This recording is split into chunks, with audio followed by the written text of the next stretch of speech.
Every empire believes it's eternal, right up until the moment it dies. Rome, Britain, the Soviet Union, each one thought the laws of history didn't apply to them, and each one was wrong. Because empires don't fall by accident, they follow a pattern. The same 7 stages that have destroyed every superpower for the last 2,000 years. Right now, America is already deep in stage 5. Most people can't see it because collapse never feels like collapse when you're living through it. It feels like politics. It feels like inflation. It feels like normal life until it suddenly isn't. The question isn't whether the pattern will finish, it's whether you'll notice before it does. Because when empires fall, they don't just take governments with them. They take your money, your security, and your future. Subscribe and like, because once you see how empires really fall, you'll never see history the same way again. Every empire begins with the same illusion, that its rise is destiny, not chance. Spain felt it in the 1500s as galleons poured silver from the New World into its ports, believing its fortune was infinite. Britain felt it in the 1700s when its navy ruled the seas, its merchants spanned the globe, and its red banners marked a quarter of the planet, convinced that the sun would never set on its dominion. America felt it after World War II, when its factories, armies, and dollar towered above a broken world, and its citizens came to see prosperity as their birthright. In this stage, everything feels unstoppable. Trade expands, wealth multiplies, and victory becomes routine. The people grow proud, leaders grow ambitious, and the nation begins to believe it is chosen, that history itself bends to its will. Expansion becomes more than a policy. It becomes a religion. To question it feels like weakness. To stop feels like betrayal. The empire's success reinforces its arrogance, and arrogance blinds it to consequence. Growth becomes a drug, intoxicating, addictive, and dangerous. Each victory demands another. Each conquest requires more soldiers, more money, more promises to sustain the illusion of eternal rise. What began as a vision turns into momentum, and momentum becomes obligation. The empire cannot pause without admitting vulnerability, and so it keeps marching forward, faster, farther, hungrier. Yet behind the parades and triumphs, the first cracks begin to form. Debt rises quietly, rivals adapt, resources stretch thinner each year. Bureaucracies grow bloated. Corruption hides behind patriotism. The people, drunk on the myth of destiny, stop questioning the cost of greatness. Every golden age looks eternal while you're living in it, but history never allows the illusion to last. The same ambition that builds an empire also plants the seeds of its fall, because the moment a nation believes it cannot fail, it has already begun to. What follows next is inevitable, the slow transformation of confidence into overreach, and the beginning of the end disguised as glory. Every empire eventually mistakes expansion for strength. The victories of yesterday become the obligations of tomorrow. Spain tried to rule from the Philippines to Peru, fighting wars it could no longer afford. Britain sought to control a quarter of the planet, stretching from Africa to Asia, its red banners flying over lands it barely understood. The Soviet Union tried to match America tank for tank, missile for missile, while financing revolutions and proxy wars across the globe. Each believed one more conquest, one more alliance, one more war would secure their dominance forever. But power spread too far begins to thin. Armies are scattered, treasuries drained, and leaders forced to manage crises thousands of miles apart.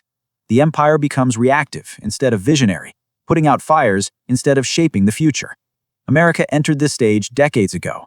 After the Cold War, rather than consolidating victory, it expanded even further. NATO crept eastward, new conflicts began, and the U.S. military footprint grew to more than 800 bases in over 70 countries.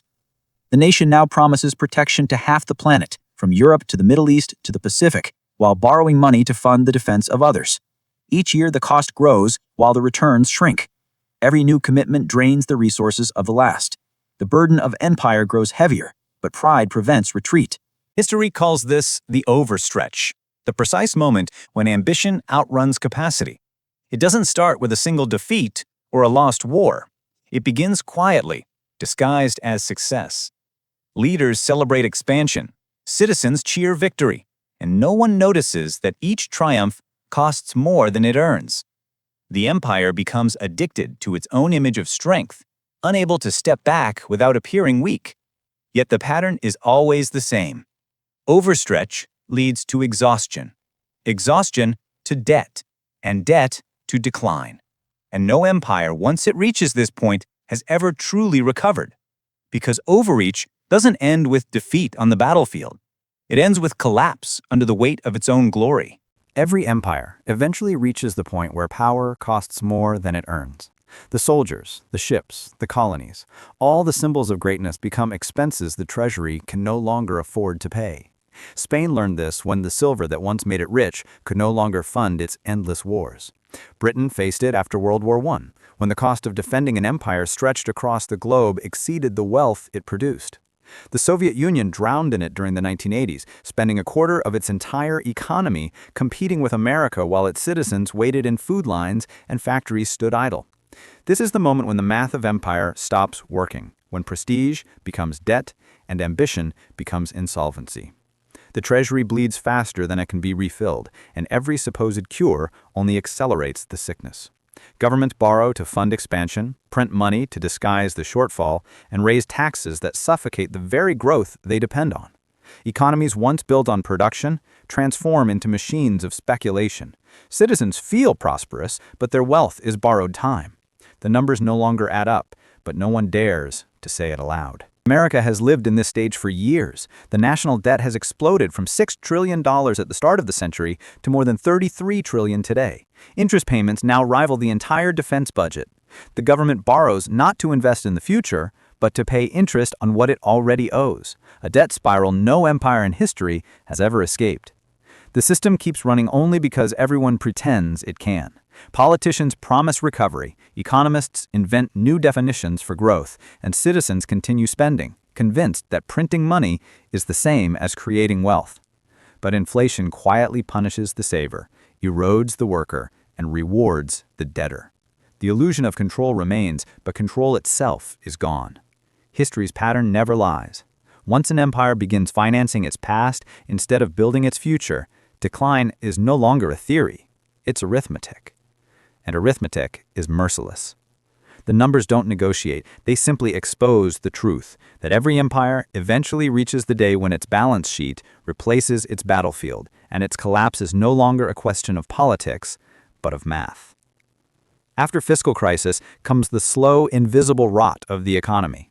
From a distance, the empire still looks powerful. The monuments stand, the flags wave, the markets rise, but inside, the engine is stalling. The wealth that once flowed outward now circles back as illusion. Spain's flood of silver from the New World inflated prices until its industries collapsed. Britain's factories fell behind Germany and the United States, its empire surviving on credit instead of production. The Soviet Union's output slowed to a crawl as innovation died and its citizens queued for bread. The pattern never changes, only the names. For decades, America's growth has been borrowed, not earned. Manufacturing has vanished overseas, infrastructure is decaying, and real wages have barely moved in a generation. The dollar still anchors global trade, yet the cracks are widening. Nations now trade in their own currencies, debt is exploding, and inflation quietly drains the savings of every household. The empire keeps spending to feel rich, but each dollar buys less power, less trust, less stability. And every solution seems to create a deeper problem. More debt to fight stagnation, more printing to hide decline, more promises to buy time. Economic decline rarely arrives with a dramatic crash. It seeps in like rust, silent but relentless. It hides behind optimism, behind statistics designed to comfort rather than inform. What once felt like prosperity begins to feel like pressure. Families tighten their budgets, young people stop believing in upward mobility, and the middle class that powered the empire's rise starts to vanish. Confidence fades, frustration grows. Citizens begin to sense the system no longer rewards productivity, but punishes it. History shows this stage with painful clarity. When an empire can no longer expand through creativity or production, it survives through control. Regulation replaces innovation. Propaganda replaces pride. Bureaucracy grows to manage decline, and the economy becomes less about creating value and more about maintaining the illusion of order. That is the quiet turning point, the moment when decline stops being reversible. From here, the path is always the same. As the economy rots from within, the society above it begins to fracture. What comes next is the most dangerous stage of all: social and political fragmentation. When economies weaken, societies begin to fracture. The empire that once stood united starts to turn inward, its people dividing into tribes that no longer see one another as citizens of the same nation.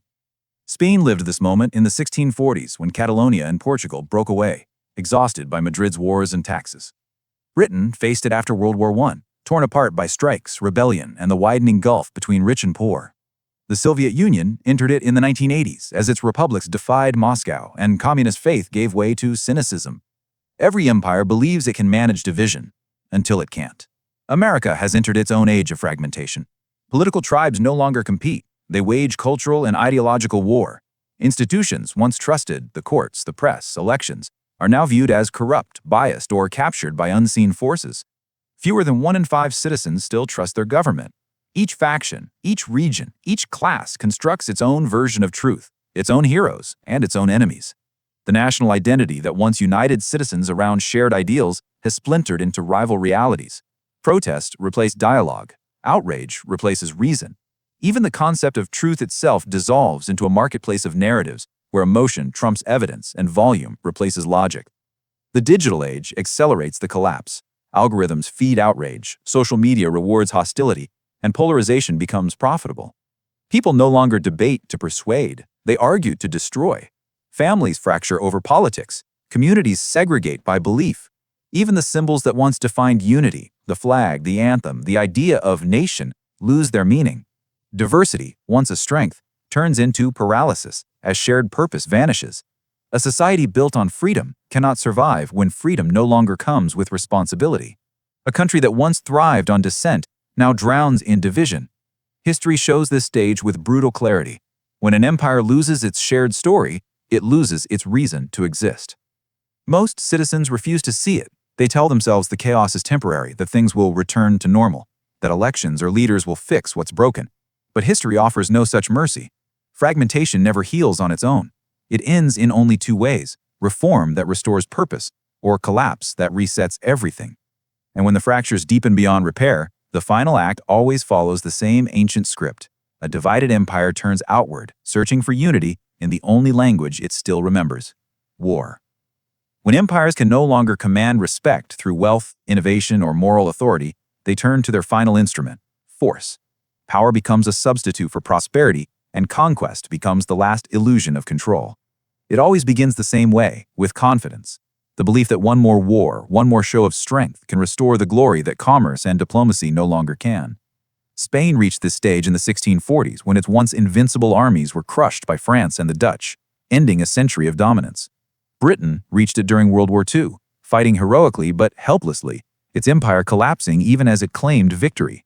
The Soviet Union reached it in Afghanistan, a war meant to project power that instead exposed weakness. For 10 years, its soldiers fought and died in a desert no one could explain, until the war consumed the nation's spirit, its economy, and finally, its belief in itself. Military defeat isn't just measured in territory lost or battles surrendered. It's measured in faith, the silent erosion of confidence that begins inside the barracks and spreads to the streets. When soldiers start to question the mission, when citizens stop cheering victories, when enemies stop fearing the flag, the aura of invincibility shatters. An empire's greatest strength was never just its weapons. It was the world's belief that those weapons would always win. Once that belief fades, power collapses faster than armies can retreat. America now stands dangerously close to that threshold. 2 decades of conflict in Iraq and Afghanistan ended not in triumph, but in exhaustion. Trillions of dollars spent, thousands of lives lost, and no victory worthy of the sacrifice. The Pentagon quietly admits it cannot sustain simultaneous major wars in both Europe and Asia. Recruitment has plummeted, readiness has eroded, and politics have seeped deep into command. The military that once united the nation now mirrors its divisions: ideological, cultural, even generational. Every empire eventually reaches this breaking point, when the cost of global dominance exceeds what its people are willing to pay. Defeat no longer comes from the enemy's bullet, but from within, from fatigue, from disillusionment, from the slow decay of purpose. The empire still possesses its armies, but not its conviction. Its people still salute the flag, but their hearts are heavy with doubt.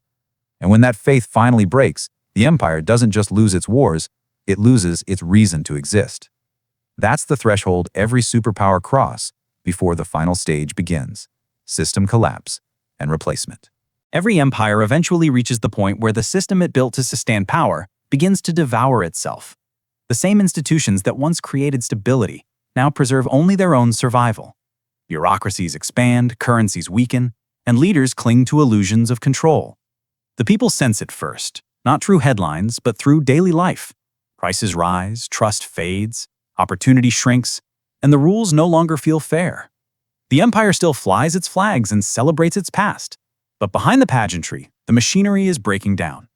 Spain's empire collapsed in the early 1700s, as the Bourbons abandoned the old world to save what was left of the new. Britain's empire fell after World War II, its colonies gone, its debts inherited by America, the next hegemon in line. The Soviet Union dissolved in 1991 without a single foreign invasion. It simply ran out of belief. Because collapse isn't always a bang. Sometimes it's a sigh.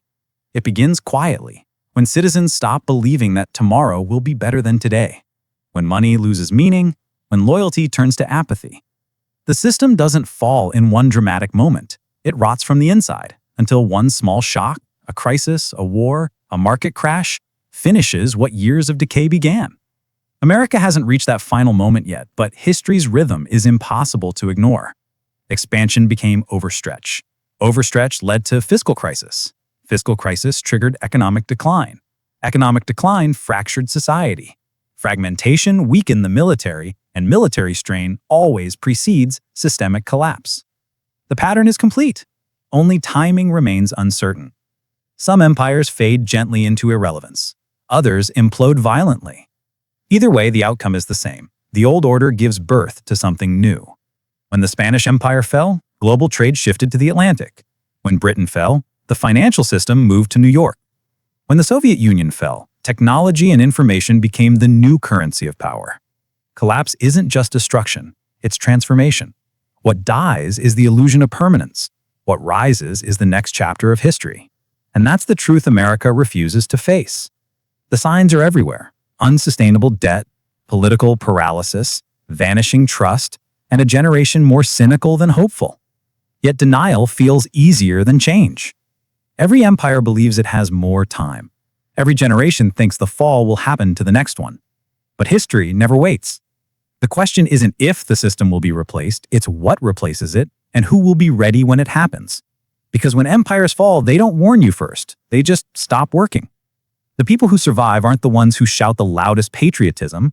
They're the ones who recognize the pattern early and adapt. History never repeats word for word, but its rhymes are unmistakable. And right now, that rhythm of debt, division, and decline is playing louder than ever. The story isn't over yet, but the ending has already been written in the rise and fall of every empire before. Every empire believes it's different, until history proves otherwise. The pattern has never failed, and it's unfolding right now, in real time. If you can see it, you're already ahead of most. Hit subscribe and like, because the next empire is already being built.